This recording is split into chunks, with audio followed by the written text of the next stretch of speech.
what's another message you'd like to leave for yourself or some young people that are out there that we didn't have access to perhaps, and it's there now? Go right ahead, please. Okay, well, even though I'm a baby boomer, I am really enthralled with technology. And my new favorite piece of technology is my Oura Ring. It's like this. This Oura, O-U-R-A, this Oura Ring will track my sleep, and it gives me a readiness score. And this is the problem. I have my Apple Watch, but if you've got an Apple Watch, you get what Chris calls the rings of shame. That's your little rings on the and if you don't hit them, you feel shame. So he calls them the rings of shame. Well, they never change. If you've had a bad night's sleep, if you're running a low-grade fever, I get body temperature from this. If you're running a low-grade fever, you should not work out hard that day. If you worked out hard on Monday, you don't want to work out as hard. Recovery is such an important tool in our tool belt. So this Oura Ring helps keep us on track. Chris, Chris, he does things 125%.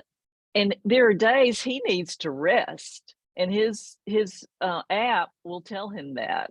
So I love it. Love, love, love it. If my younger self had it, I think I would have had less injuries. I would have slept better because, a lot of young people don't sleep well at all. And to track it and not sleeping well affects your mental fitness. So as a complimentary product, because I don't have an Apple Watch, it would make me crazy. I just got an iPhone, less than a year ago, but I can't, there's just no way that I could do the watch. But so it is, the Oura Ring is kind of a complimentary tool in your toolbox with absolutely.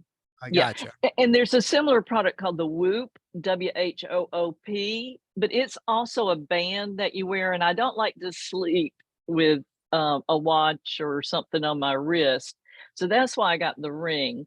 The Whoop band also now measures strain. So if you're doing weightlifting, it will measure that.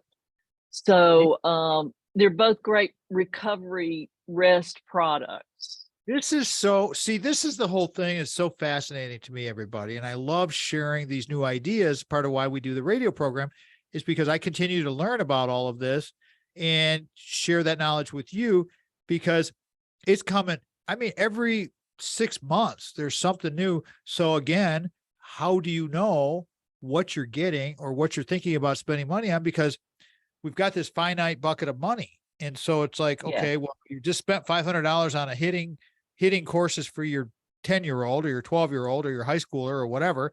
So you got to really watch your money. Again, FitFixNow is a good spot to start with some coursework, and the box gyms are fine. And they will give you the facility.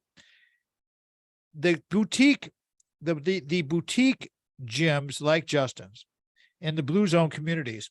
I want to weave in, Jane, because the training at home is fine, but it's the social aspect of fitness, and you're a big group fitness person. You just talked about your Pilates, that kind of stuff. But this group fitness, where it's a very small group, this is the trend of the future. Once you graduate from the box gyms, you're going to wind up in a situation where, or you want to be in a situation where you have small group fitness like Jane was talking about. Right. Because Jane, finish the thought on that. The reason you want small group fitness is, well, because you get, maybe you can't afford the one-on-one, but you can afford the small group. So that's number one for a lot of people. But even in that small group, like I said, in the Pilates class I take with the physical therapist, there are only 6 people in there. Her eyes are on us the whole time. Whereas if you've got 20 people in class, it's kind of hard to monitor what they're doing. And if you're one-on-one, you can monitor it, but a lot of people think they can't afford it.